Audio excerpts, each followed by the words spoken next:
boardrooms fall silent when he entered. 6'2", with steel gray eyes and a jawline that could cut glass, Michael had built his reputation as a mergers and acquisitions specialist who never lost a deal. His corner office at Preston & Associates overlooked downtown Chicago, but today felt different. 3 months ago, Michael had made the decision that would change everything. After landing the biggest acquisition in the firm's history, a $2.8 billion pharmaceutical merger, he'd chosen to step back. The 60-hour weeks, the constant travel, the pressure that had made him miss too many of his son's baseball games. Carla had complained for years about his absence, and finally, Michael listened. "I want to be present for Sydney's childhood," he'd told his wife over dinner at their favorite steakhouse. "We have enough money saved. I could take a sabbatical, maybe start consulting from home." Carla Woods had smiled, that practiced smile he'd fallen in love with 15 years ago. Even at 35, she retained the striking beauty that had turned heads when they met at Northwestern University. Auburn hair, emerald eyes, and a figure maintained through religious adherence to yoga and Pilates. "That's wonderful, honey. Sydney will love having his father around more." But something had shifted in those 3 months. Michael, trained to read people's micro-expressions in high-stakes negotiations, noticed the subtle changes. Carla's phone constantly buzzing with work messages. Her late-night yoga sessions that required full makeup. The way she'd flinch when he touched her unexpectedly. Sydney, their 9-year-old son, had inherited Michael's sharp intellect and Carla's artistic sensitivity. A straight-A student with a passion for chess and piano, he was everything Michael had hoped for in a child. But lately, Sydney seemed withdrawn, spending more time in his room, his normally bright chatter replaced by uncomfortable silences. "Dad, can I ask you something?" Sydney had said the night before, his small face serious as they worked on a 1,000-piece puzzle together. "Anything, buddy. Do you think Mom loves us?" The question hit Michael like a physical blow. "Of course she does. Why would you ask that?" Sydney shrugged, fitting a corner piece with the concentration of a surgeon. "She seems different, like she's thinking about other things when she looks at us." Michael had dismissed it as childhood insecurity, but the seed of doubt was planted. Now, as he watched Carla in the kitchen, efficiently packing Sydney's lunch while simultaneously texting someone, that doubt bloomed into suspicion. "Another early morning at the studio?" Michael asked, noting her professional attire, a silk blouse and tailored pants that seemed excessive for teaching art classes at the community center. "Board meeting," Carla replied without looking up. "New funding proposals. Might run late. So can you handle Sydney's pickup if the school calls?" "Of course." Michael studied her face, searching for tells he'd learned to recognize in countless business meetings. The slight tension around her eyes, the way her breathing changed when she lied. "All there." Sydney bounded into the kitchen, his backpack slung over one shoulder, chess tournament medal gleaming on his jacket. "Dad, are you coming to my match today?" "Wouldn't miss it," Michael said, ruffling his son's dark hair. "Your opponent won't know what hit him." Carla glanced up from her phone, irritation flashing across her features. "Michael, maybe you shouldn't fill his head with so much confidence. It's not healthy." The comment stung. Michael had never known his own father, who'd abandoned the family when Michael was 7. He'd sworn to be different, to be present, to build his son's confidence rather than tear it down. Carla knew this, had supported it for years. Her criticism felt like a betrayal of everything they'd agreed upon. "Confidence isn't the problem," Michael replied evenly. "Self-doubt is." Carla's phone buzzed again. She glanced at it, and for just a moment, her face transformed. A soft smile, the kind she used to give Michael when they were newlyweds. Then she remembered where she was, and the mask slipped back into place. "I have to go," she said, grabbing her keys and purse. She kissed Sydney's forehead, a perfunctory peck that barely made contact. "Be good for your father." No kiss from Michael. No "love you" or "see you tonight." Just the click of her heels on the hardwood floor and the sound of her Mercedes pulling out of the driveway. "Dad," Sydney's voice was small. "Can we make pancakes?" Michael looked at his son, really looked at him. 9 years old and already learning that love wasn't guaranteed, that the people who were supposed to protect you could disappear without warning.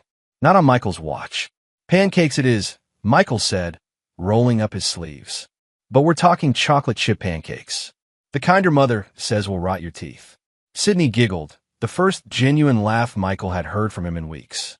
As they worked together in the kitchen, mixing batter and debating the optimal chocolate chip-to-pancake ratio, Michael made a silent promise.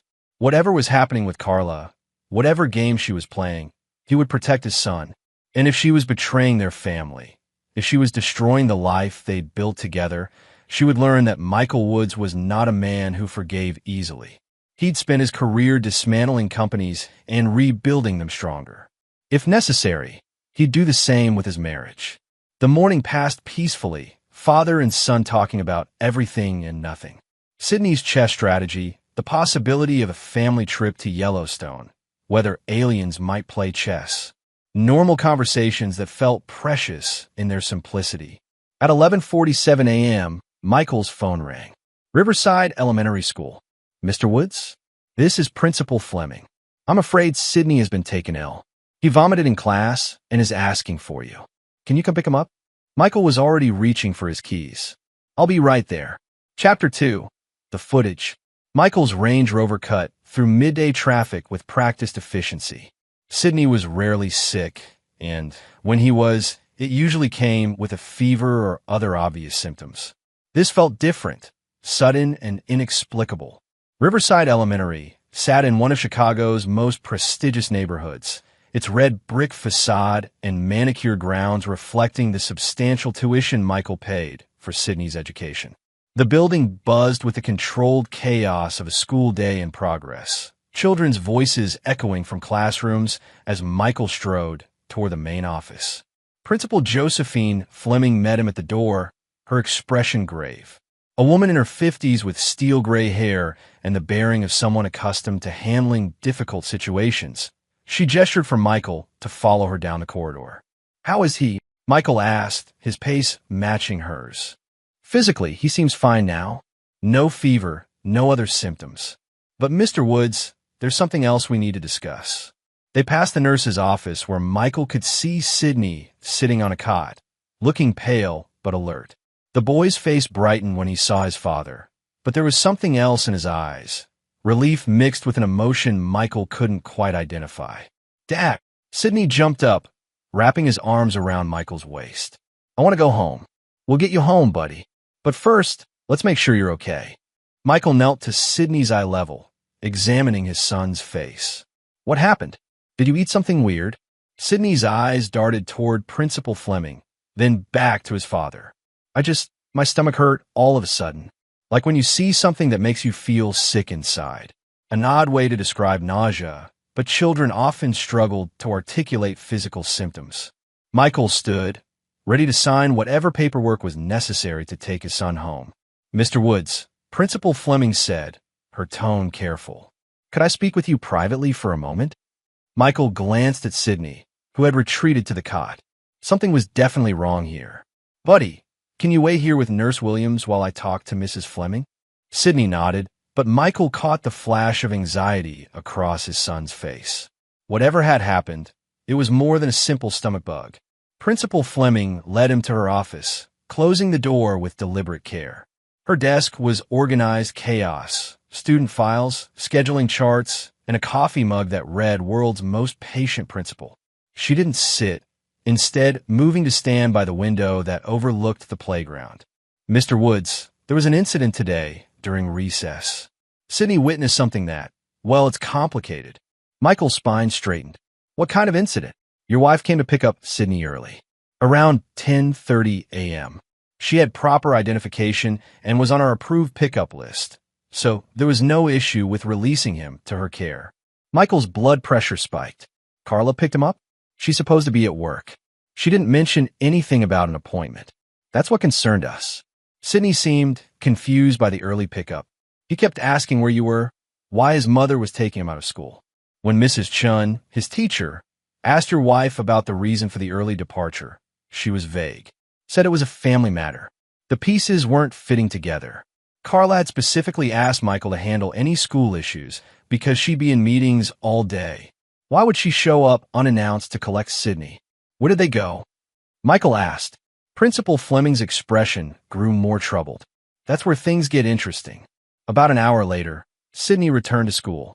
Alone, he walked through the front doors, went straight to his classroom, and sat down as if nothing had happened. When Mrs. Chun asked where he'd been, Sydney vomited. Michael felt a cold knot forming in his stomach. Returned alone? How is that possible? Where was Carla? We don't know. Sydney won't talk about what happened during that hour. He just keeps saying his stomach hurts, and he wants his father. This wasn't making sense. Carla wouldn't abandon Sydney somewhere. Whatever her faults, she wasn't neglectful of their son's safety. Unless, has anyone reviewed the security footage? Michael asked. Principal Fleming nodded. That's actually why I wanted to speak with you privately. The footage is disturbing, not because of any immediate danger to Sydney, but because of what it reveals about the situation. She moved to her computer, pulling up the security system interface. The cameras cover our parking lot and main entrance. What you're about to see might be difficult to watch. The screen flickered to life, showing the familiar view of the school's front parking area. Timestamp, 10:31 a.m. Michael watched Carla's silver Mercedes pull into a visitor space. She emerged from the driver's seat, checking her appearance in the side mirror, a gesture he'd seen thousands of times. Normal. Routine. Fast forward to 10:47 a.m., Principal Fleming said. The same parking lot, now with Carla and Sydney walking toward her car. But Sydney's body language was wrong. His shoulders were hunched, his head down. He moved like a child being led to punishment rather than a son being picked up by his mother. Watch the passenger side, Principal Fleming said quietly. As Carla opened the rear door for Sydney, another figure emerged from the passenger seat. A man, tall, athletic build, wearing a baseball cap that obscured his face from the camera's angle. He said something to Carla that made her laugh, the same soft smile Michael had seen in the kitchen that morning. Who is that? Michael's voice was steel. We don't know. The angle doesn't give us a clear view of his face. But there's more. The footage continued. Carla, Sydney, and the unknown man got into the Mercedes. They drove off together. The timestamp showed they were gone for exactly 53 minutes. Now watch the return, Principal Fleming said, fast-forwarding to 11:40 a.m. The Mercedes returned, but this time only Carla and Sydney got out. The man remained in the passenger seat, his face still concealed. Carla walked Sydney to the entrance, her hand on his shoulder in what appeared to be a serious conversation. Sydney's posture was even more dejected than when they'd left. Michael watched his wife embrace their son, a longer hug than usual. She appeared to be whispering something in his ear. Then she released him and walked back to the car, where the mystery passenger was waiting. Sydney went straight to his classroom and became ill within minutes, Principal Fleming explained. When we tried to call you, we couldn't reach your wife. Her phone went straight to voicemail. Michael's mind was racing through possibilities, each one worse than the last. Carla had lied about her schedule. She'd picked up Sydney without permission or explanation. She'd taken him somewhere with another man for nearly an hour. And whatever Sydney had witnessed during that time had made him physically sick. I need a copy of that footage, Michael said. Mr. Woods, I understand your concern, but we have protocols. Josephine. Michael's voice carried the authority that had closed billion-dollar deals. My wife lied to me and to your school. She took my son somewhere without authorization, in the company of an unidentified man, and brought him back traumatized. I'm not asking for your permission to protect my family.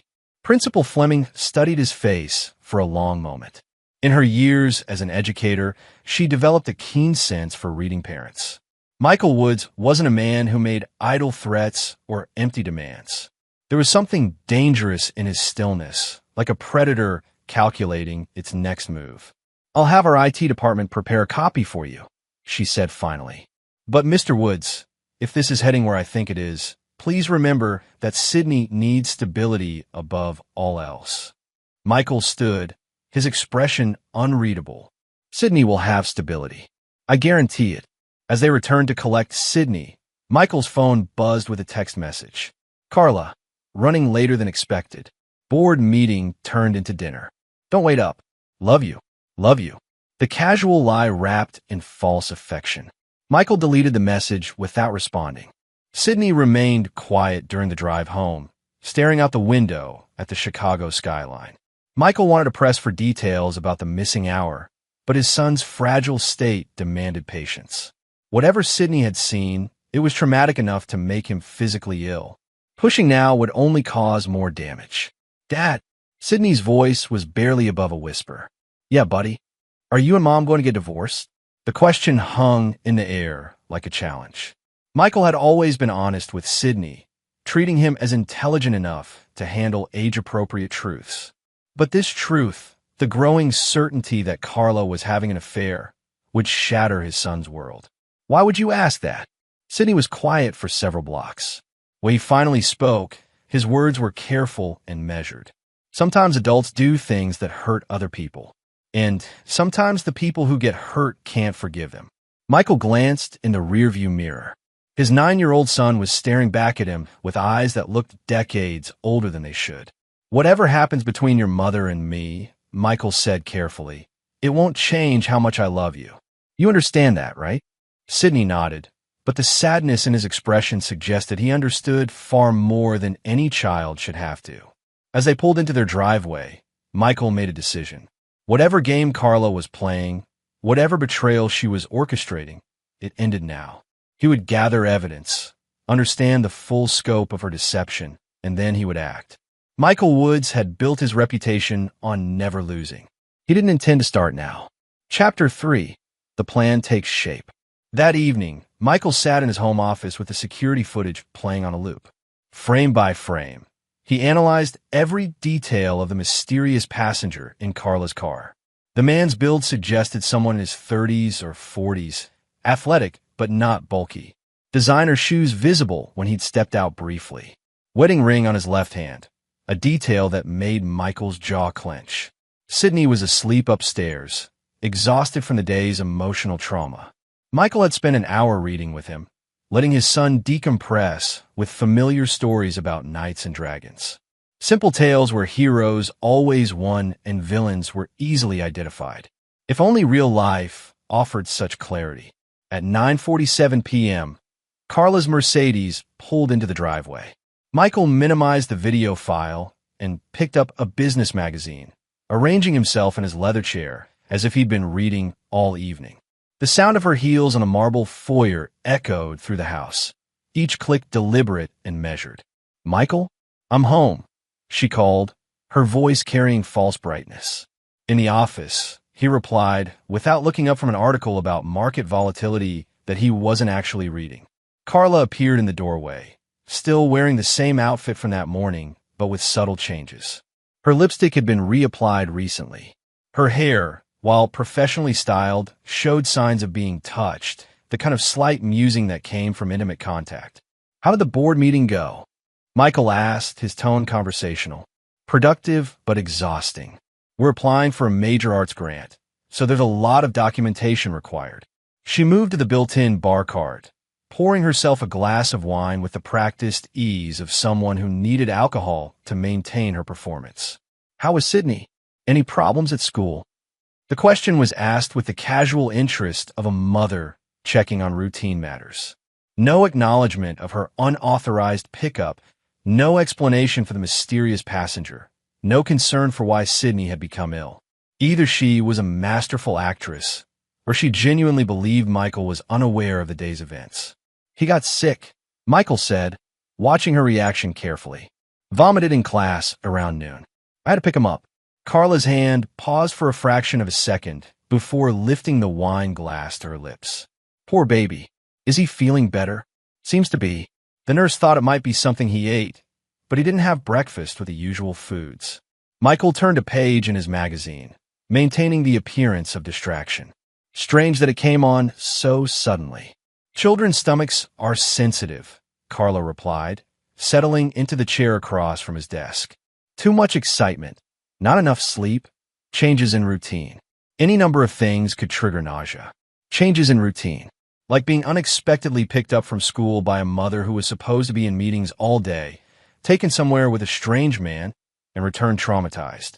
You're probably right, Michael agreed. He seemed particularly upset about something, though. Kept asking if we were getting divorced. This time, Carla's reaction was more pronounced. Her glass clinked against her teeth as she took a hasty sip. That's ridiculous. Where would he get an idea like that? Kids are perceptive. They pick up on tension, changes in family dynamics. Michael finally looked up from his magazine, meeting her eyes directly. Sometimes they see things that adults think they're hiding effectively. For a moment, Carla's mask slipped. Fear flickered across her features before she regained control. Michael, if you have something to say, just say it. The moment of truth. Michael could confront her now, demand explanations, force the crisis into the open. But years of corporate warfare had taught him patience. Information was power, and he didn't yet have enough to ensure total victory. I'm saying our son is worried about his family, Michael replied calmly. And maybe we should be more aware of how our behavior affects him.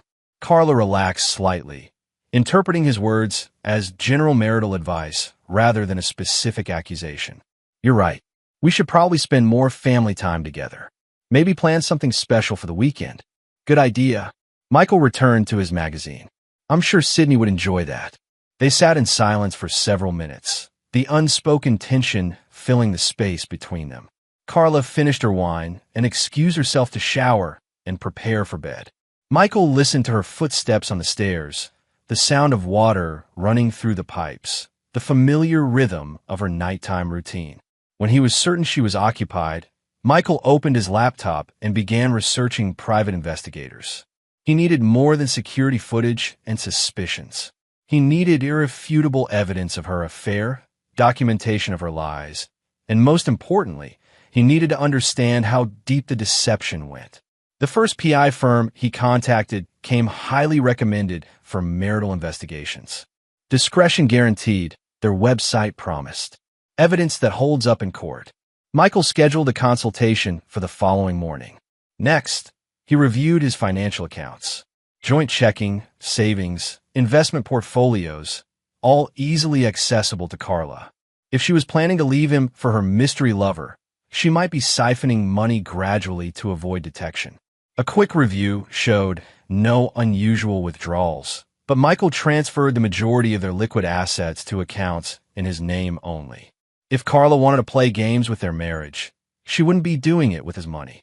His phone buzzed with a text message from an unknown number. Hope your son feels better tomorrow. Kids bounce back fast from stomach bugs. Michael stared at the message, his blood running cold. Someone knew about Sydney's illness, someone who wasn't supposed to have his number. The text felt like a taunt, a demonstration of how closely he was being watched.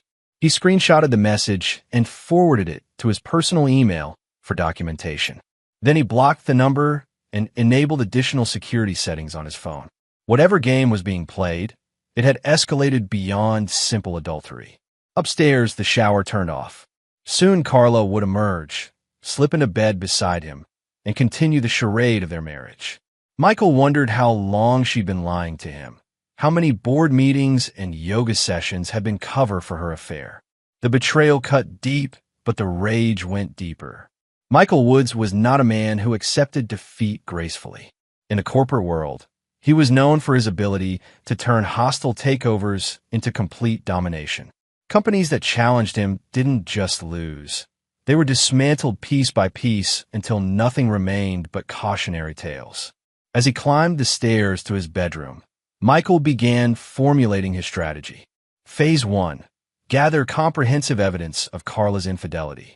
Phase 2. Identify her lover and understand his weaknesses. Phase 3. Systematically destroy both of them in ways that would serve as permanent reminders of what happened to people who betrayed Michael Woods. Sydney would be protected throughout the process. Whatever the cost to himself, Michael would ensure his son emerged from this stronger rather than broken. The boy had already seen too much, understood too much for his age. But children were resilient, and Sydney would learn valuable lessons about loyalty, consequences, and the importance of choosing allies wisely. Carla was already in bed when Michael entered their bedroom, her breathing deep and even in what appeared to be sleep. But Michael noticed the tension in her shoulders, the way her eyes moved beneath closed lids. She was awake, listening, calculating her next move, just as he was calculating his. Let her think she was winning. Let her believe her deception was working. In chess, the most devastating attacks often began with an apparent retreat, luring the opponent into a false sense of security before delivering the killing blow. Michael had taught Sydney that same principle during their games. Sometimes you have to sacrifice a piece to win the war, he'd explained. The key is making sure your opponent doesn't realize they're already beaten until it's too late to escape. As he settled into bed beside his lying wife, Michael smiled in the darkness. Carla had made her choice. Now she would live with the consequences. Chapter 4. The investigation begins. Michael's appointment with Brewer Investigations was scheduled for 8 a.m. at a discreet office building in downtown Chicago. The firm occupied the 13th floor, with a reception area that looked more like a high-end law office than the stereotypical private investigator setup he'd imagined. Dean Klein, the lead investigator, was a former FBI agent whose reputation for thoroughness had earned him clients ranging from Fortune 500 CEOs to federal prosecutors. At 52, he possessed the kind of quiet intensity that came from decades of uncovering secrets people thought were buried forever. "Mr. Woods," Klein said, gesturing to a leather chair across from his mahogany desk. "I understand you have a marital situation that requires investigation." Michael had prepared for this conversation carefully. In corporate negotiations, information flow was crucial. Share enough to secure cooperation, but never reveal your full strategy. "My wife is having an affair.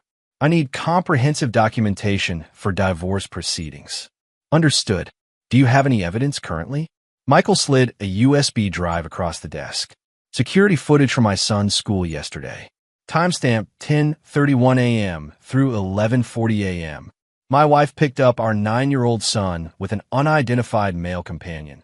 Took him somewhere for nearly an hour, then returned him to school. She told me she would be in board meetings all day." Klein connected the drive to his computer, watching the footage with the analytical eye of someone who'd seen every variation of human deception. The male subject is careful about camera angles. Knows he's being recorded. This suggests premeditation rather than spontaneous behavior. That's my assessment as well. How long have you suspected the affair? 3 months, since I took a sabbatical from work to spend more time with family. Her behavior patterns changed significantly when I became more present at home. Klein made notes on a legal pad. Has she been careless with her phone, computer, or other communications? She's actually become more secretive. Password protected everything. Changed her phone settings to prevent message previews. But last night, I received this. Michael showed him the anonymous text about Sydney's illness. "Someone is monitoring your family's activities," Klein observed. "This could be her lover, or it could be a third party. We'll need to investigate both possibilities." Michael leaned forward.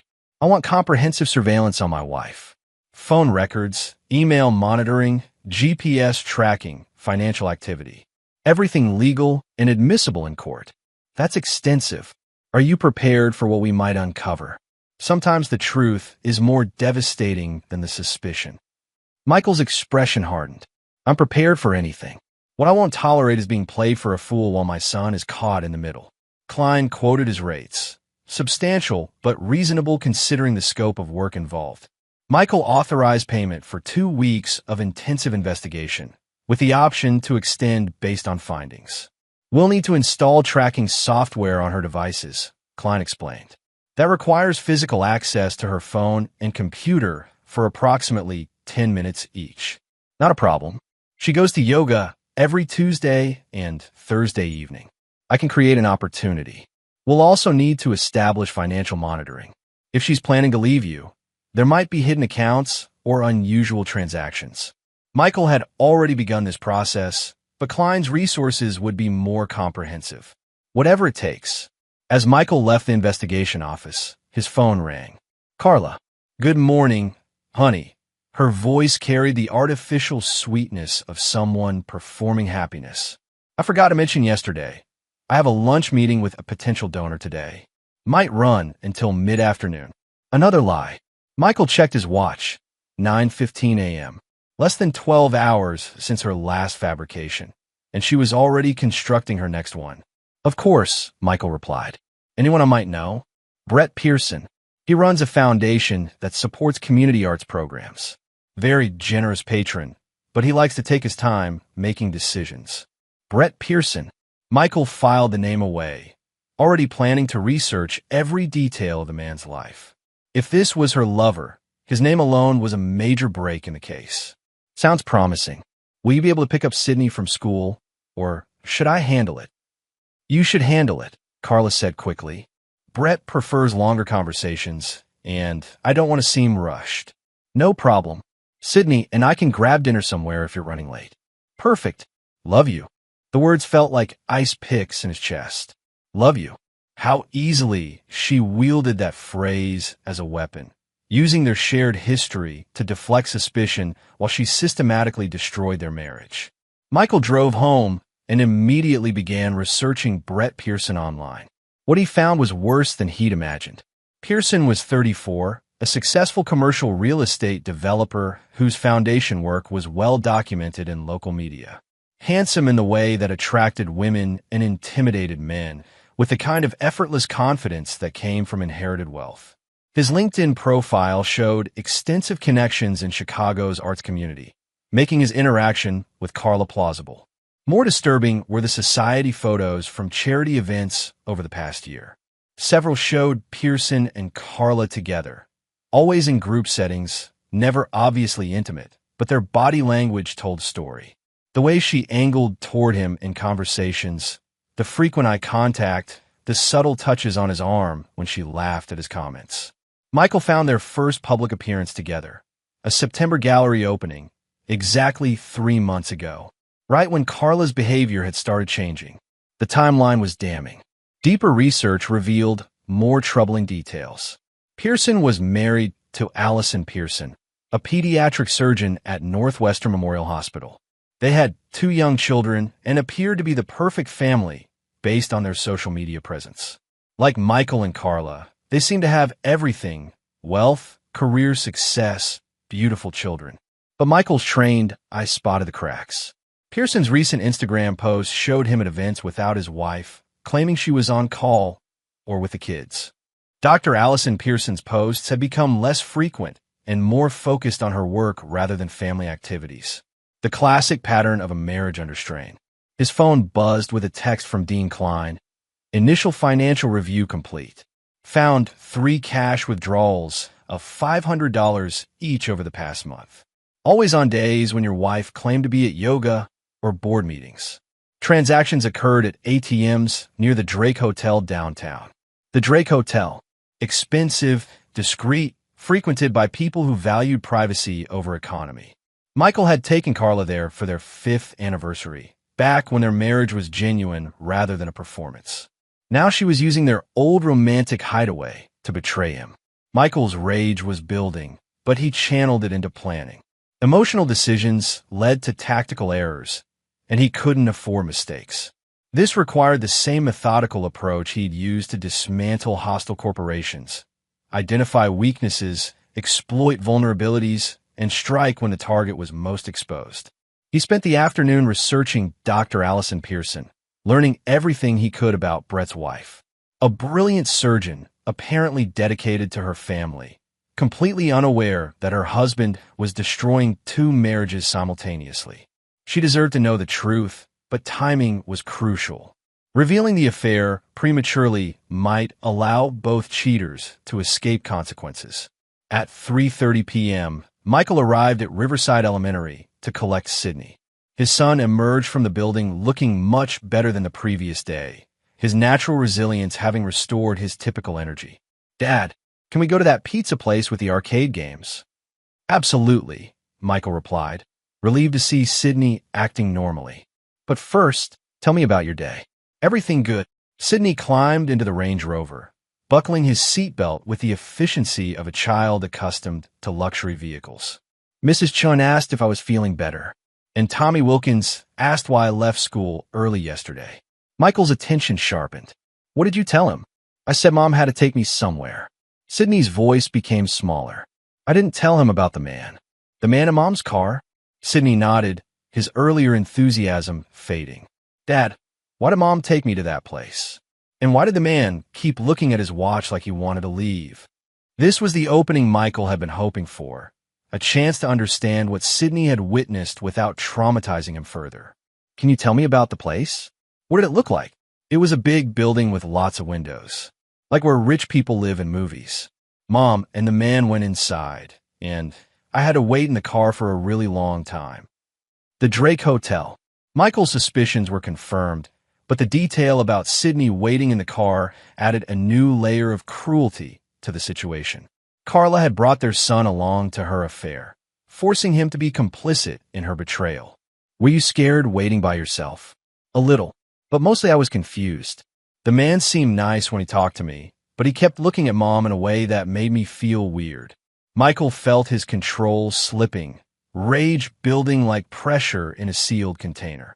His wife had exposed their innocent child to her sordid affair, traumatizing Sydney with adult complexities he shouldn't have to understand. That crossed a line from simple adultery into something unforgivable. "Dad!" Sydney's voice brought him back to the present. "Are you okay? You look angry." Michael forced himself to relax, remembering that Sydney needed stability above all else.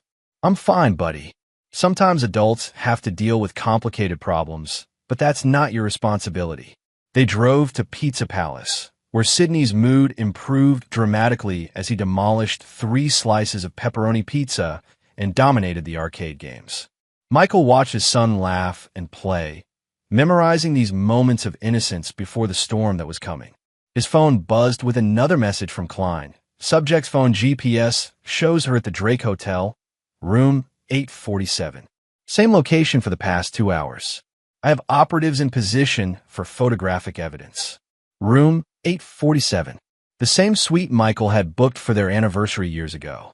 The symbolism was intentional and vicious. Michael deleted the message and focused on Sydney, who had just achieved a new high score on a driving simulator. "Nice work, champ. You're getting good at this." "I learned from the best," Sydney grinned, echoing something Michael had said during their first arcade visit years ago. That evening, Carla returned home at 8:30 p.m., her cheeks flushed and her hair slightly messed despite obvious attempts to fix it. She greeted Sydney with genuine warmth, but avoided extended eye contact with Michael. "How was your meeting?" Michael asked as they prepared for bed. "Very productive. Brett is interested in funding our new youth program."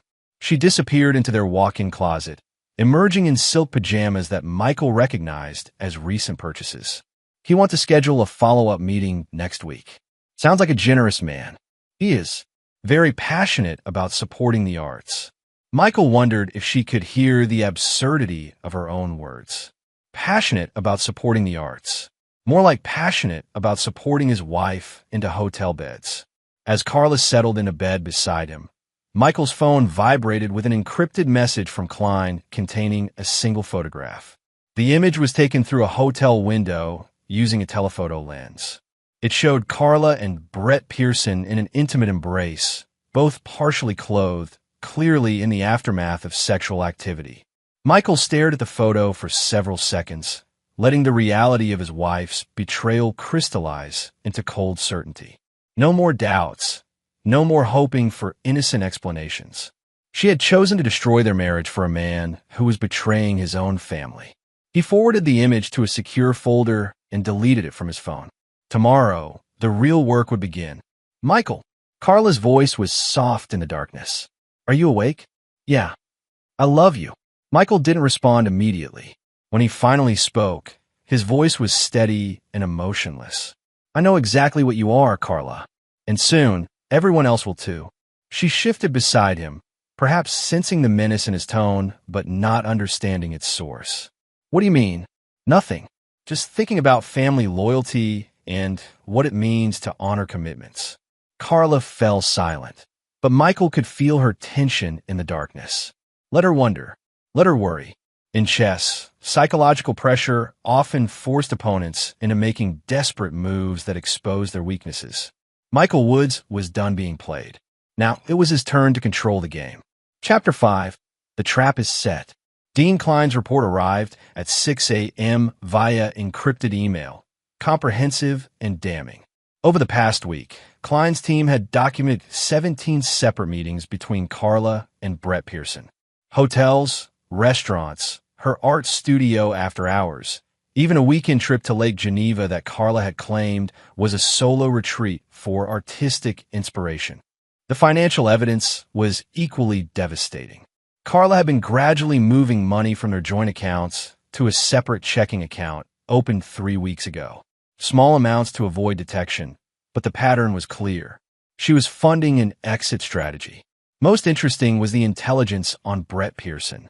Klein's research revealed a man with a history of marital infidelity.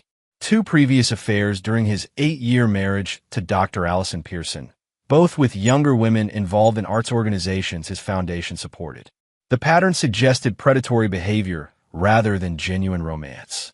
Your wife isn't his first target, Klein noted in his summary. She's just the latest in a series of married women he's seduced using his foundation work as cover. Michael absorbed this information while Sydney ate breakfast, chattering about an upcoming chess tournament. His son's normalcy felt surreal against the backdrop of documented betrayal and calculated deception. "Dad, you're not listening," Sydney complained good-naturedly. "I said Mrs. Chan wants to enter me in the state championship." "That's fantastic, buddy," Michael replied, forcing himself to focus. "You've been practicing hard. You deserve the opportunity. Will you come watch if I make it to the finals?" "Wild horses couldn't keep me away." Sydney beamed, unaware that his father was simultaneously planning the destruction of his mother's secret life. Michael had spent the morning crafting a strategy that would expose both adulterers while protecting Sydney from the worst of the fallout. After dropping Sydney at school, Michael drove to Dr. Allison Pearson's office at Northwestern Memorial Hospital. The pediatric surgery wing buzzed with activity, nurses, residents, worried parents clutching coffee cups in waiting areas.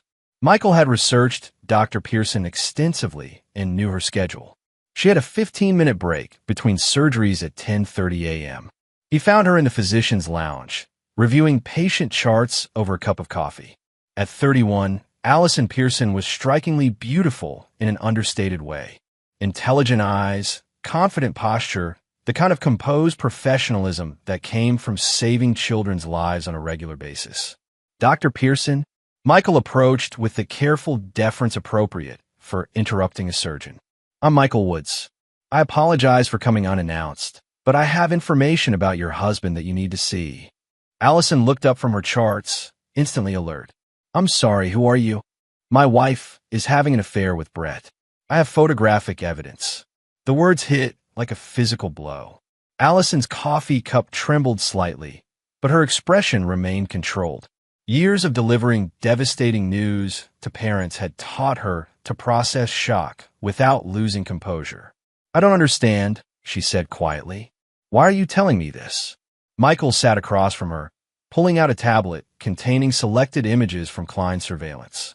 Nothing pornographic, but intimate enough to leave no doubt about the nature of Carla and Brett's relationship. Hotel embraces, passionate kisses in restaurant parking lots, their bodies intertwined on what appeared to be a private balcony. Allison studied each image with the analytical precision of a surgeon examining X-rays. When she finished, she closed the tablet and leaned back in her chair. "How long?" she asked. "At least 3 months. Possibly longer." "And your wife?"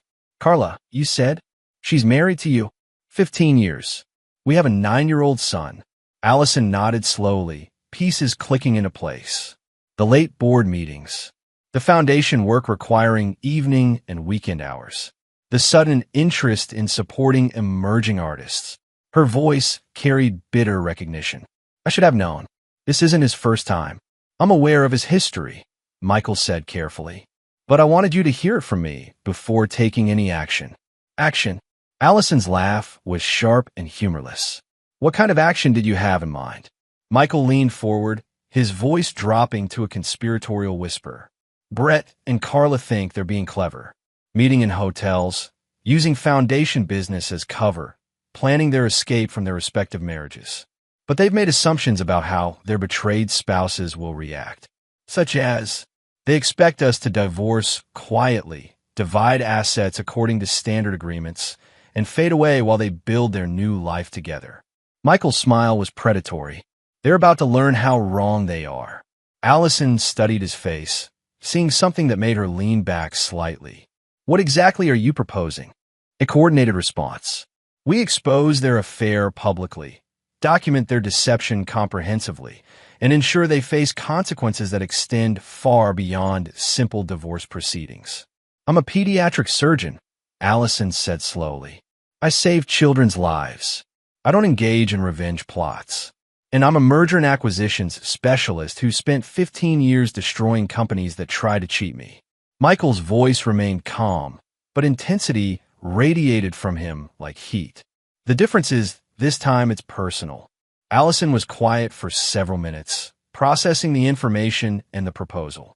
When she spoke again, her voice carried a new edge. What did you have in mind? Michael outlined his plan.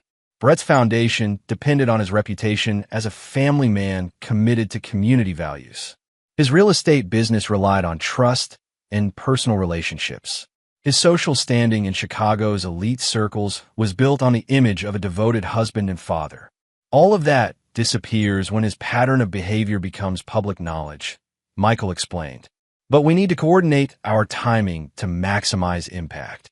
And Carla, my wife has built her identity around being the perfect mother and devoted partner. Her art career depends on the community connections she's cultivated over years of playing that role.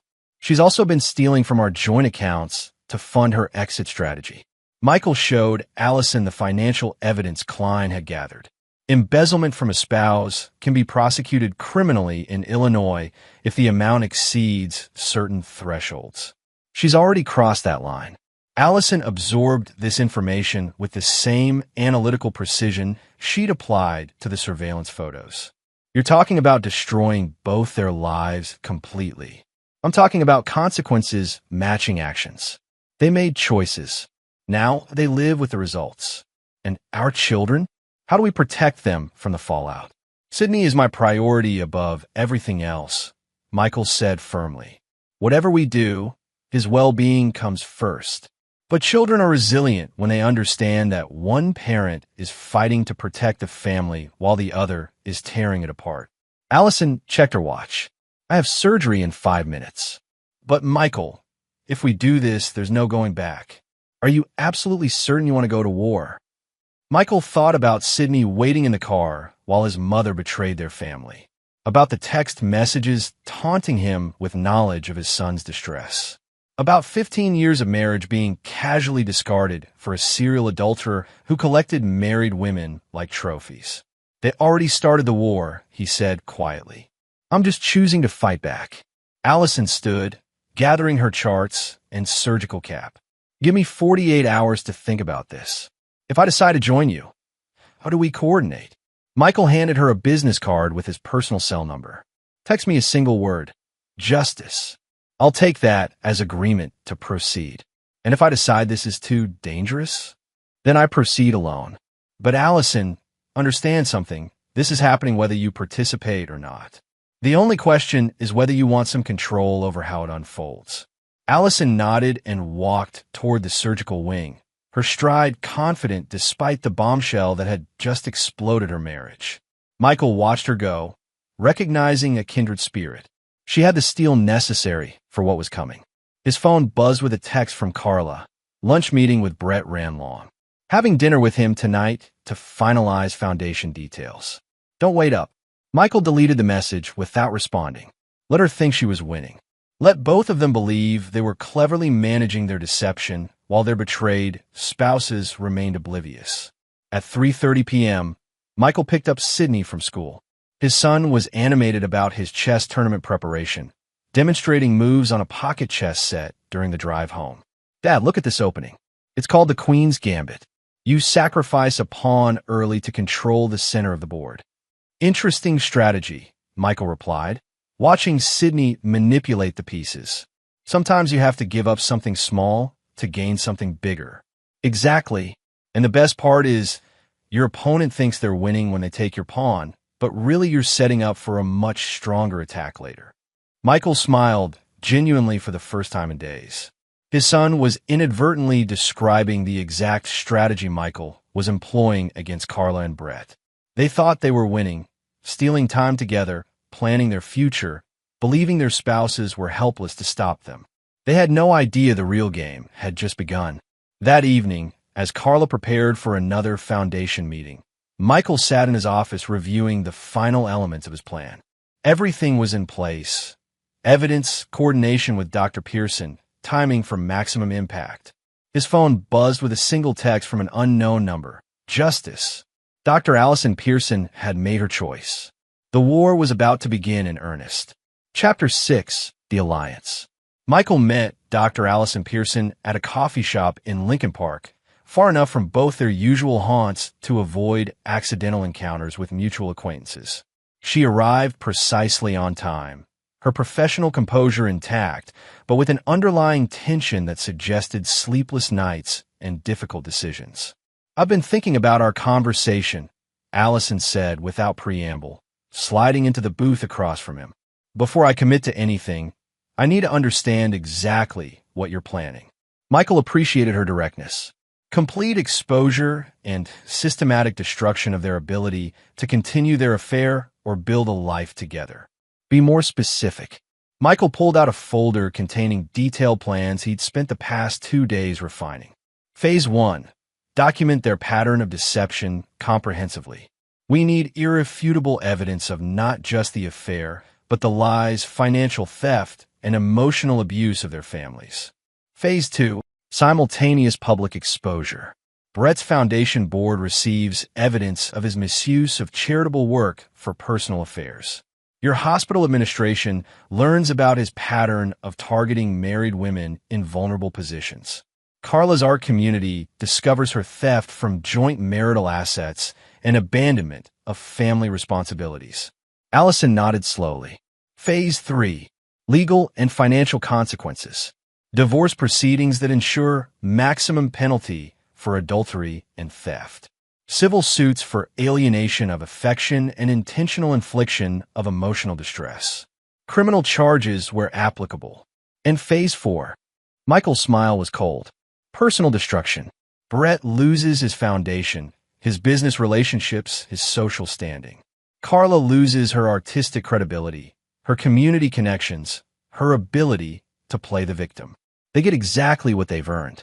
Allison studied the documentation, her surgeon's mind analyzing each element for flaws or excessive risk. This is incredibly thorough and ruthless. They chose to make war on our families.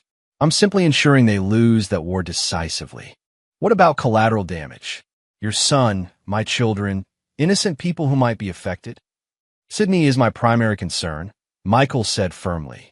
Everything I'm planning is designed to protect him while teaching him important lessons about loyalty and consequences. Your children will be better off learning their father's true character now rather than discovering it years later when the damage is even worse. Allison was quiet for several minutes, weighing decisions that would reshape multiple lives. When she spoke again, her voice carried resolve. I'm in, but I have conditions. Name them. First, no physical violence. We destroy them professionally and socially, but we don't cross into assault or intimidation. Agreed. Second, we protect the children above all else. If any part of this plan threatens their psychological well-being, we modify or abort. Absolutely. Third, we document everything we do so that if this escalates legally, we can prove our actions were measured responses to their betrayal rather than harassment. Michael respected her caution. Smart thinking. Anything else? Yes. When this is over, we don't become friends or support each other through the aftermath. This is a tactical alliance, not a personal relationship. We both need to rebuild our lives separately. Understood. Michael extended his hand across the table. Partners in justice? Allison shook it firmly. Partners in justice. They spent the next hour coordinating their timeline. Klein's surveillance team had identified a pattern in Carla and Brett's meetings.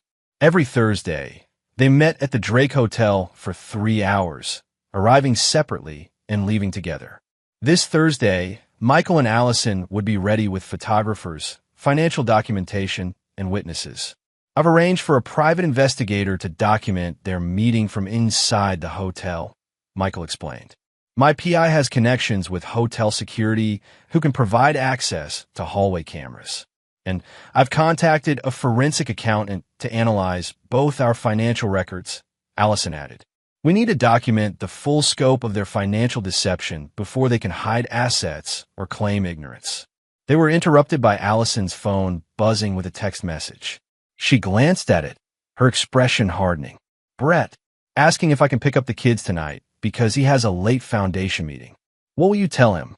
That I'll handle it, of course. I always do. Allison's bitterness was evident.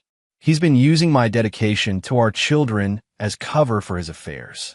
Every time he needs to meet Carla, he creates a situation where I have to manage family responsibilities alone. Michael felt a surge of protective anger on her behalf. That ends Thursday. After we expose them, he won't be able to manipulate you anymore. I'm looking forward to that conversation, Allison said with grim satisfaction.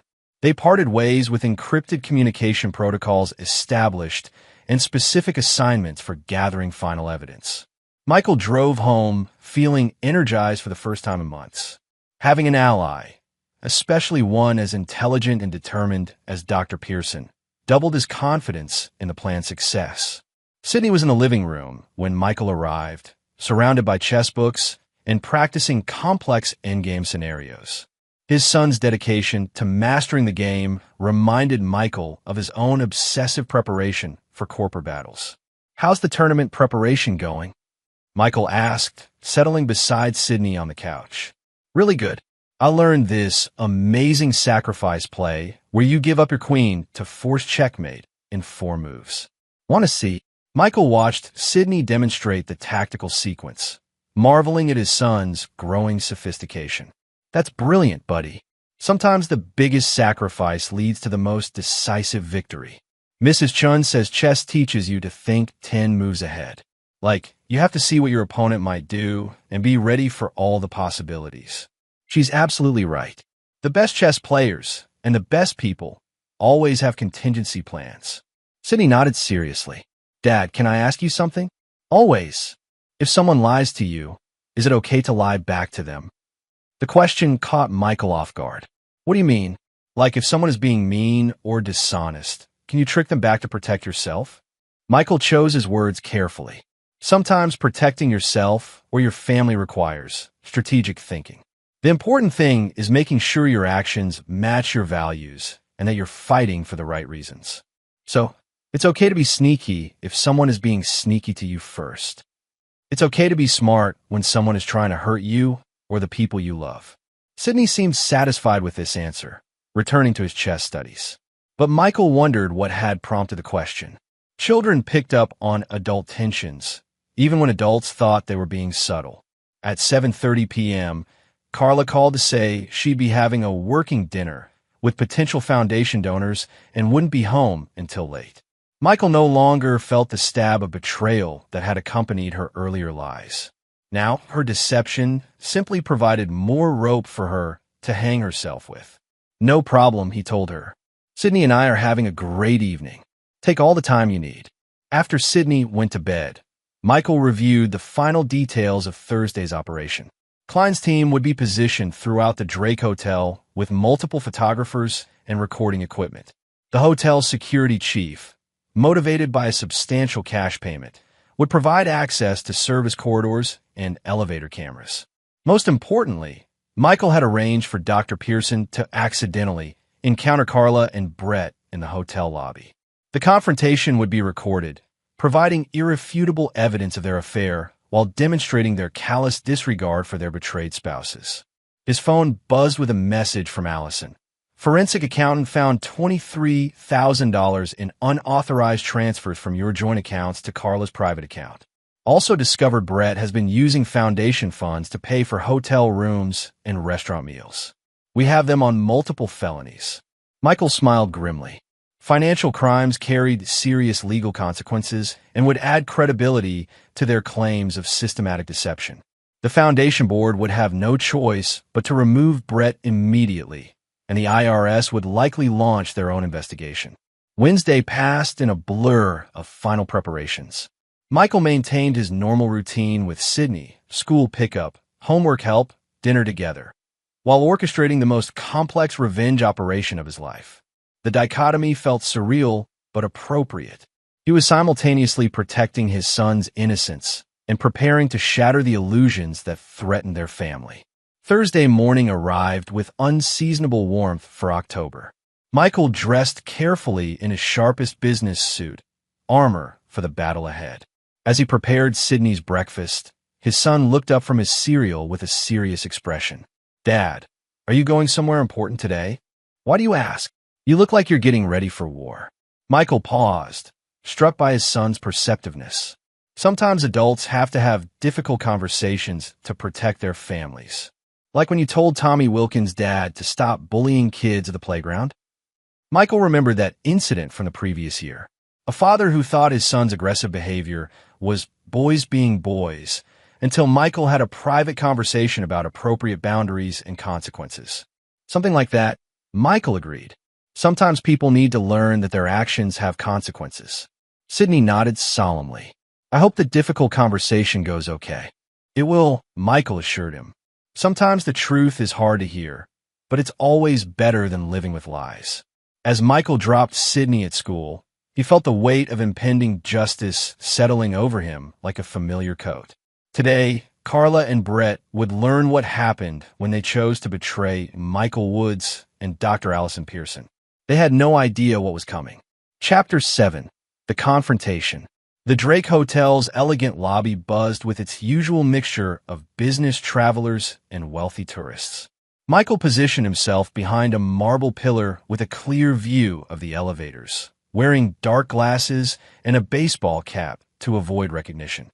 Dean Klein's surveillance team was scattered throughout the area, one reading a newspaper by the concierge desk, another checking in at the reception counter, a third nursing coffee in the adjacent bar.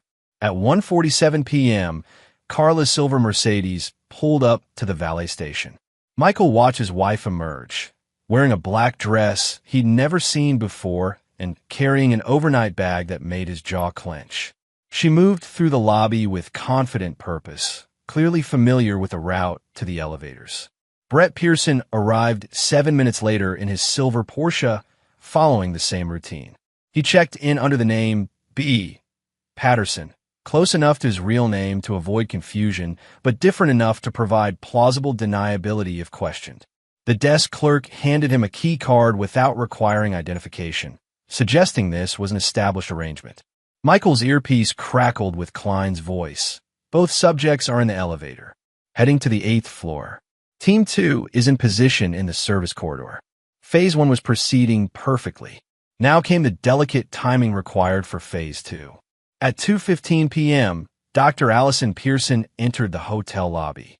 She looked stunning in a tailored business suit, her professional confidence commanding attention from both male and female observers.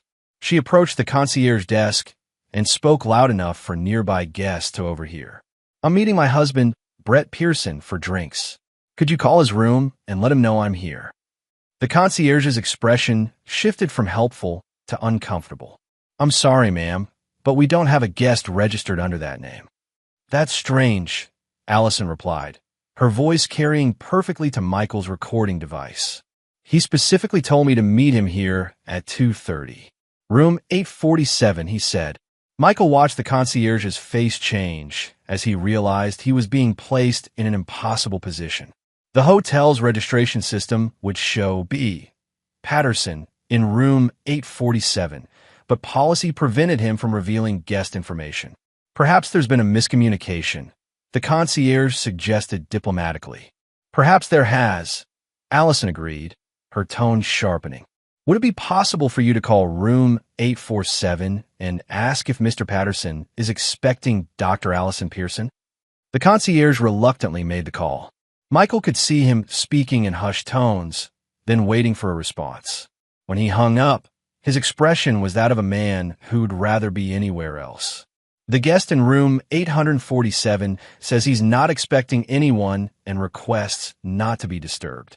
Allison's composure cracked slightly, just enough to appear genuine rather than theatrical. "I see. Well, that's illuminating. She turned away from the desk, pulling out her phone and dialing a number. Michael could hear her into the conversation clearly. Brett, it's Allison.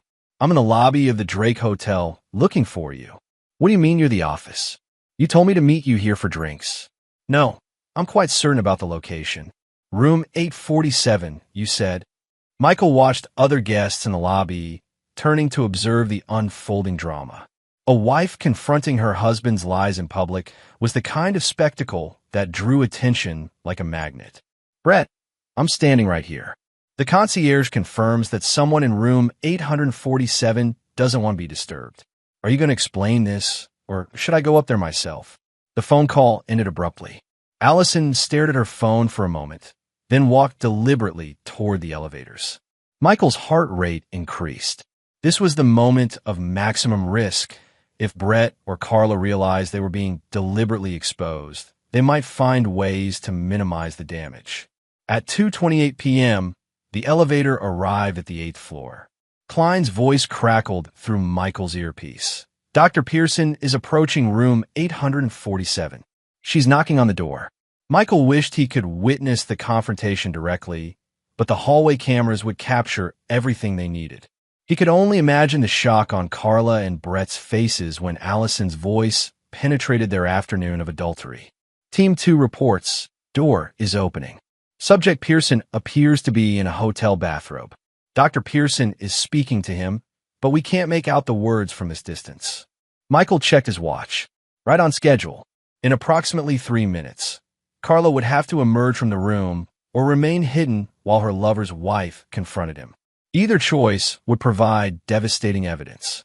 Movement in the hallway, Klein reported. Dr. Pearson is entering the room. Door remains open. This was even better than Michael had hoped. Allison was forcing the confrontation into the open, making it impossible for either adulterer to deny what was happening.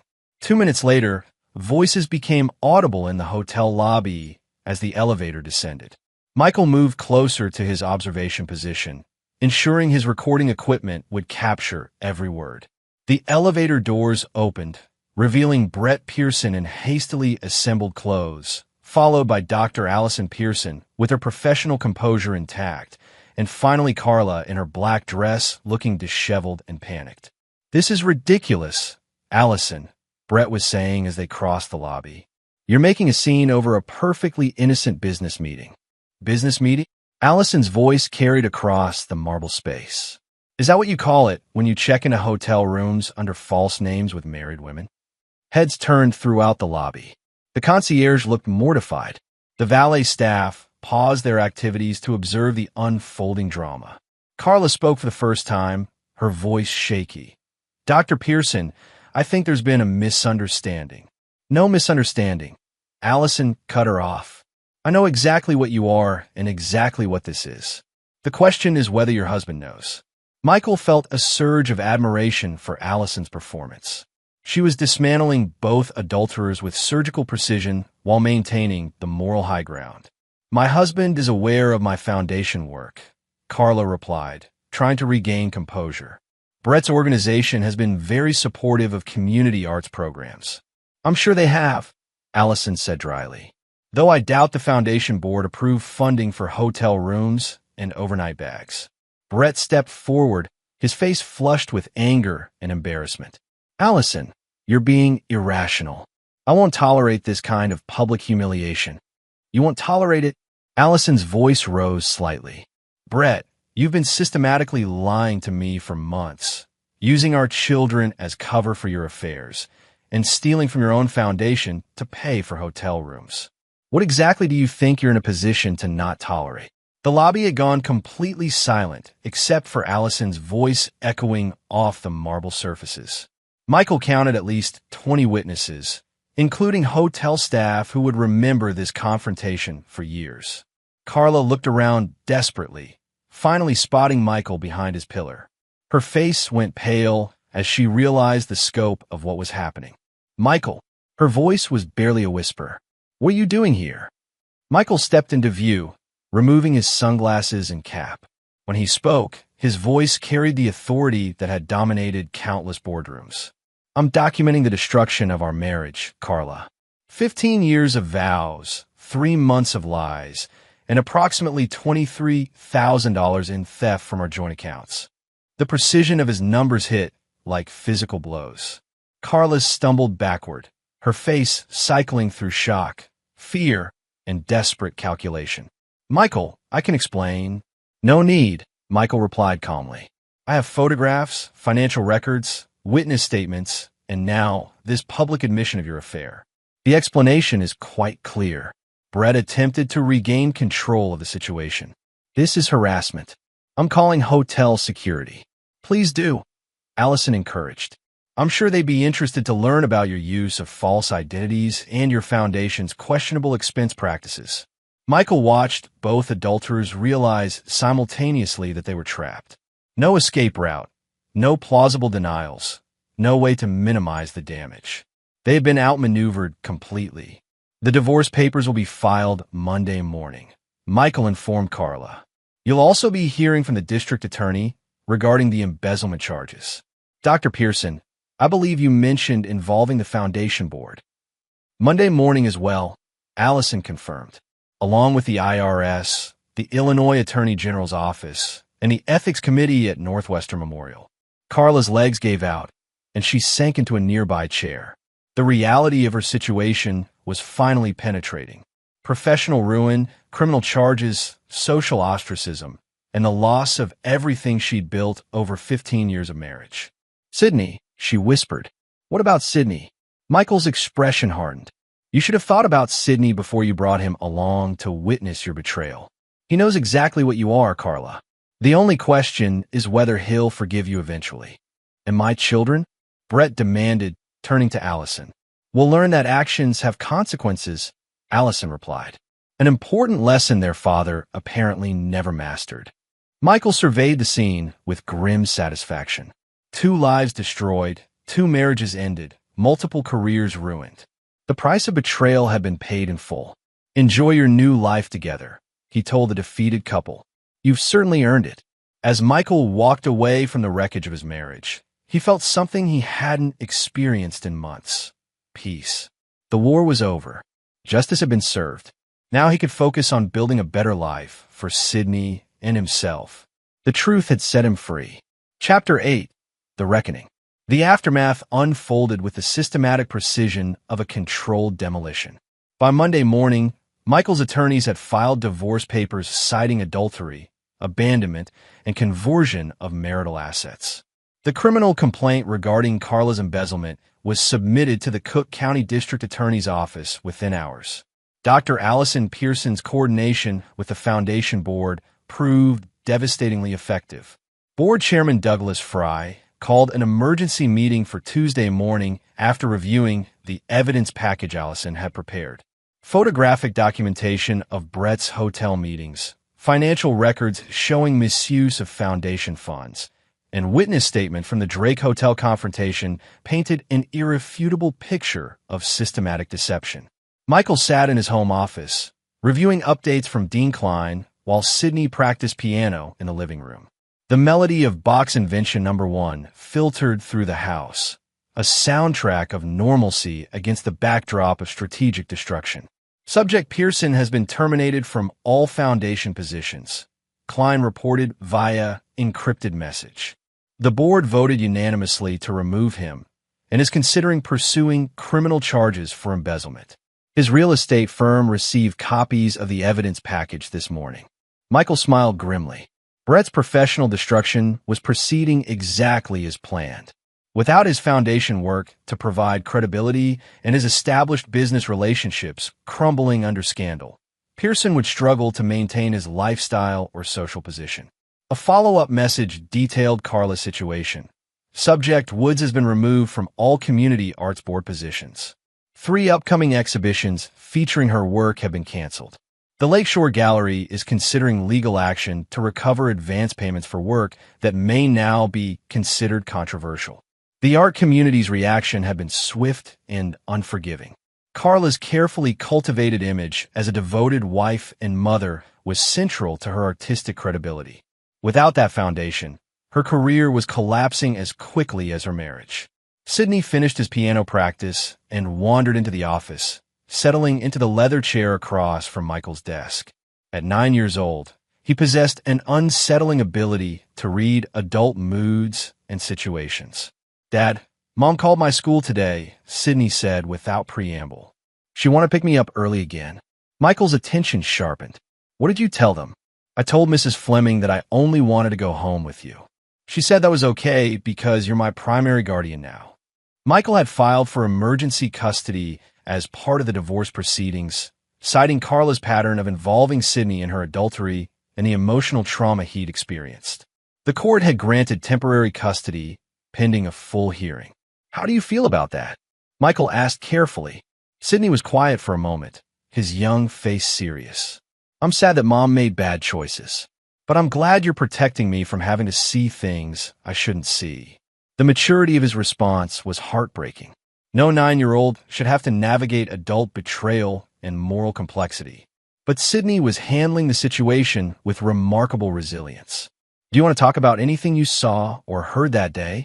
Michael offered.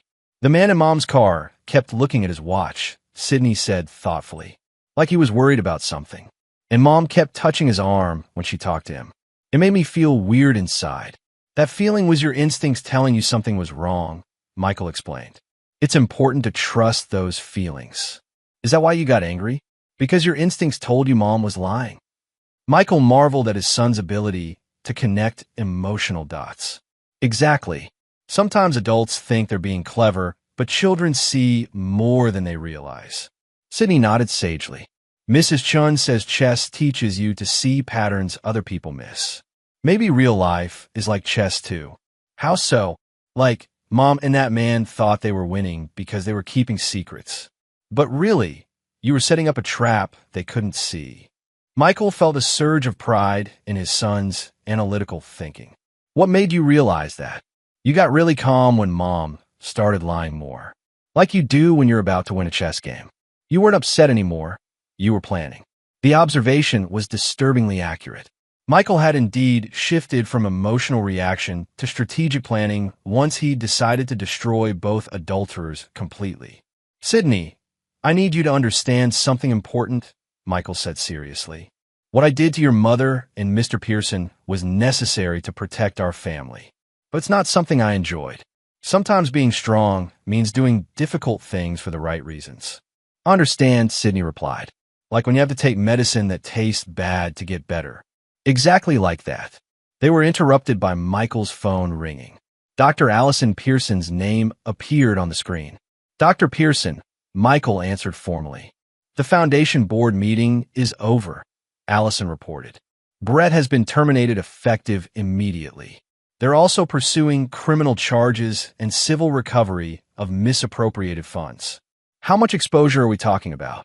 "Approximately $180,000 in questionable expenses over the past 2 years. The IRS is opening a formal investigation." Michael whistled low. Federal tax fraud carried serious penalties, potentially including prison time. Brett's destruction was more complete than Michael had originally planned. "What about your personal situation?" Michael asked. "Divorce papers filed this morning. Emergency custody granted for the children. Brett is currently staying at his brother's house because I changed the locks." Allison's efficiency was impressive. She dismantled her marriage with the same precision she applied to surgery. "Any regrets?" Michael asked. "None. My children asked why Daddy was in trouble, and I told them he'd been dishonest about important things. They seem relieved to understand why our family has been so tense lately." Children always knew when their parents were living lies. The relief in Allison's voice suggested her kids were experiencing the same peace Sydney had found in finally understanding the truth. "Allison, I want you to know, working with you made this possible. I couldn't have achieved this level of justice alone. It was necessary," she replied simply. "They thought they could destroy our families without consequences. They were wrong." After ending the call, Michael returned his attention to Sydney, who had been listening with the intense focus he applied to chess problems. "Dad, is Dr. Pearson okay?" "She's strong like you. Sometimes when bad things happen, strong people help each other fix the problems. Are you and Dr. Pearson going to be friends now?" Michael considered the question carefully. We helped each other through a difficult situation, but now we both need to focus on rebuilding our own families. Sydney nodded, understanding the distinction. Like teammates who work together for one game, but play for different teams usually. That's a perfect analogy. Michael's laptop chimed with an incoming email from Dean Klein. The subject line read, "Final report, Operation Justice." Klein's summary was comprehensive and satisfying. Both targets had been professionally destroyed, financially compromised, and socially ostracized. Criminal investigations were proceeding against both Brett and Carla. The affair had been exposed so thoroughly that rebuilding their reputations would be impossible. Most importantly, both Michael and Allison had maintained the moral high ground throughout the process. They'd simply revealed the truth about their spouse's behavior and allowed natural consequences to unfold. The beauty of this operation, Klein noted in his summary, is that you didn't destroy them. You simply removed the lies that were protecting them from the consequences of their own choices. Michael saved the report and closed his laptop. The war was officially over. Now came a more challenging task of building a better life for Sydney and himself. "Dad," Sydney's voice interrupted his thoughts. "When people betray you, do you ever forgive them?" The question cut to the heart of everything that had happened. Michael chose his words carefully. "Forgiveness is complicated, buddy. Some people make mistakes and genuinely regret them. Those people deserve second chances. But some people make calculated choices to hurt others, and they only regret getting caught." Which kind was Mom? Michael looked at his son's earnest face, seeing intelligence and strength that would serve him well throughout life. "Your mother made choices over several months. She had many opportunities to stop and do the right thing. Instead, she continued lying and stealing and involving you in her deception. So she's the second kind." "I'm afraid so." Sydney was quiet for several minutes, processing this harsh reality. When he spoke again, his voice was steady. "Then I don't think I want to forgive her either. Not now, anyway." Michael felt his heart break for his son's lost innocence, but also pride in Sydney's clear moral reasoning. At 9 years old, he understood concepts of loyalty and consequence that many adults struggled with. "That's your choice to make," Michael said gently. "And you don't have to decide forever right now. People can change, and feelings can change too. But you won't take her back." "Never," Michael replied with absolute certainty. "Some lines, once crossed, can't be uncrossed." Sydney nodded, apparently satisfied with this answer. They sat together in comfortable silence as the evening light faded outside Michael's office windows. The phone rang again. This time, the caller ID showed Carla's number. Michael declined the call without hesitation. Whatever she wanted to say, apologies, explanations, desperate attempts at reconciliation, he had no interest in hearing. Carla Woods had made her choices. Now she would live with the consequences. Justice had been served. The future belonged to the strong. Chapter 9. New Beginnings. 6 months later, Michael stood in the audience of the Illinois State Chess Championship, watching Sydney analyze his position in the final game. His son had exceeded every expectation, advancing through tournament after tournament with the methodical precision of a seasoned strategist. The boy across from Sydney was older and more experienced, but Michael could see the confidence in his son's posture. Sydney was thinking 5 moves ahead, seeing patterns his opponent couldn't recognize, patient in his execution of a winning strategy. "He's got this," whispered Tom Sellers, another parent whose son had been eliminated in the semifinals. "Sydney plays like a computer. No emotional mistakes, just pure logic." Michael nodded, pride swelling in his chest. The past 6 months had transformed both father and son. Sydney had channeled his experience with adult betrayal into an understanding of human nature that served him well in competitive chess. He could read opponents' psychological tells, exploit their impatience, and maintain composure under pressure. "Checkmate," Sydney announced quietly, moving his queen into position for the final blow. The tournament hall erupted in applause as Sydney became the youngest player ever to win the Illinois State Championship in his division. Michael pushed through the crowd to embrace his son, both of them grinning with the joy of hard-earned victory. "I'm proud of you, champ," Michael said, lifting Sydney off his feet in a bear hug. I used the Queen's Gambit opening you taught me, Sydney beamed. Sacrificed a pawn early to control the center, just like we practiced. Later, as they celebrated with ice cream at Sydney's favorite restaurant, Michael reflected on how much their lives had improved since the destruction of his marriage to Carla. The initial trauma had been difficult, but the clarity that followed had been liberating. Dad, can I ask you something? Sydney said, pausing with his spoon halfway to his mouth. Always. Do you think Mom watches my chess games online? The question caught Michael off guard. Sydney's tournaments were sometimes live-streamed, and it was possible Carla followed his progress from whatever life she'd built after a spectacular fall from grace. Would it matter to you if she did? Michael asked carefully. Sydney considered this seriously. I think it would make me sad. Not because I miss her, but because she gave up the right to be proud of me. The maturity of his response was stunning. At 9 years old, Sydney had developed a moral framework that many adults lacked. He understood consequences, loyalty, and the difference between love and enabling destructive behavior. That's a very wise way to think about it, Michael said.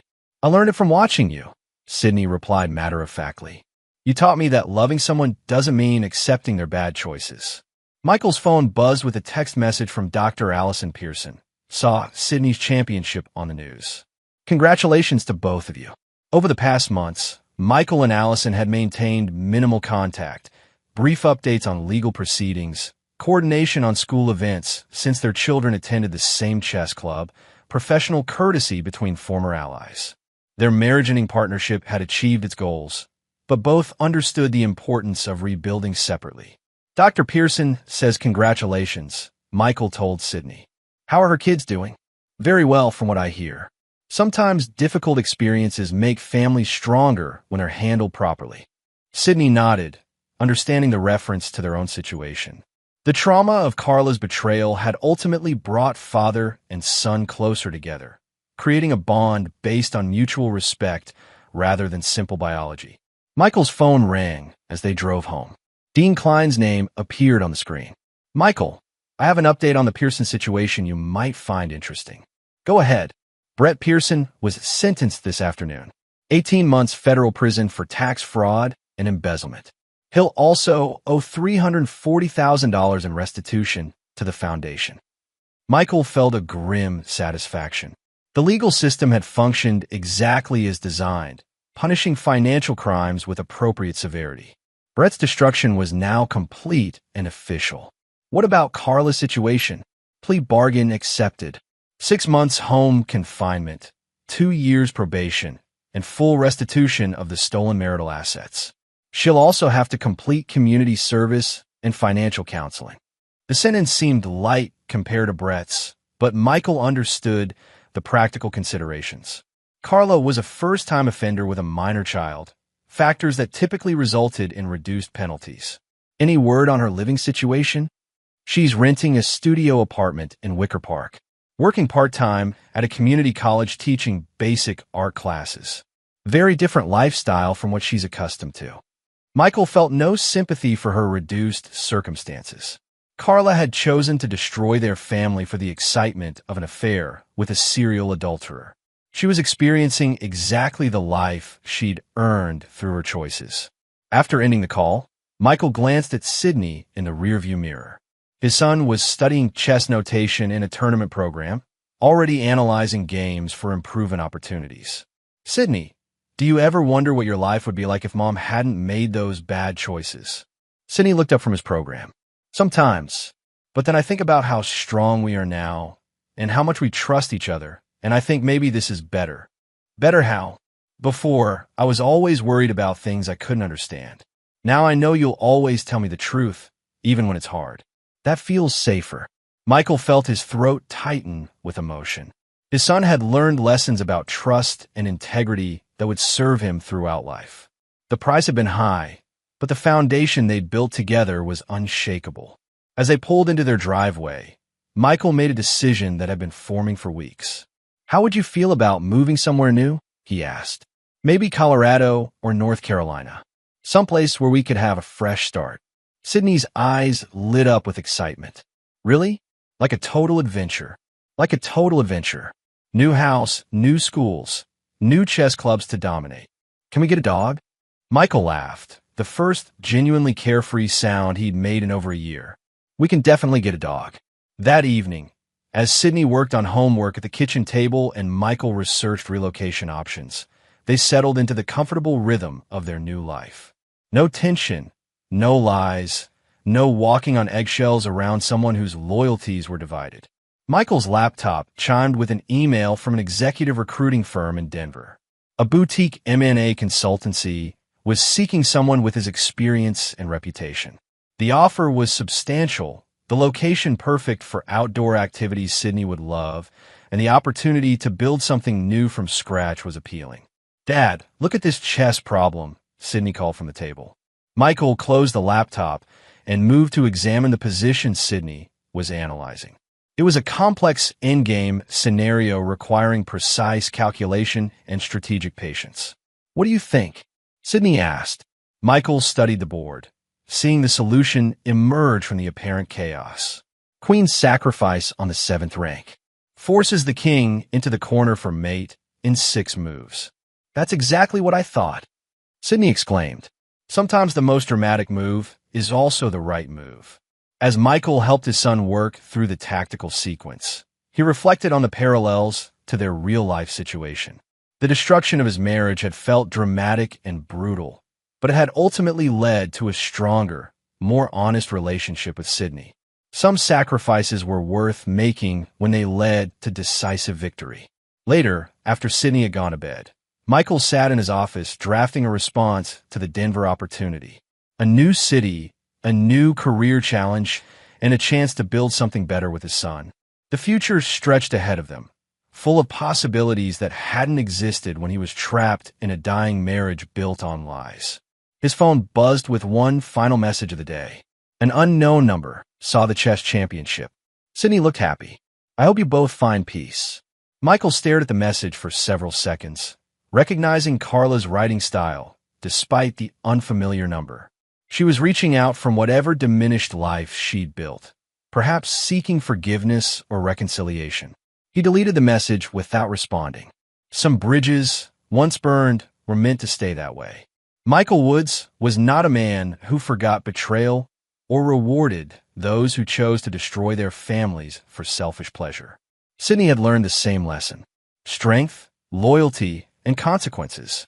The foundation for a life built on solid principles rather than convenient lies. Michael turned off his phone and began planning their move to Colorado. Tomorrow would bring new challenges and opportunities, but tonight he was content to enjoy the peace that came from winning a war against those who had underestimated his resolve. Justice had been served. The future belonged to those who honored their commitments and protected what mattered most. In the end, that was enough. And there you have it. Another story comes to an end. What did you think?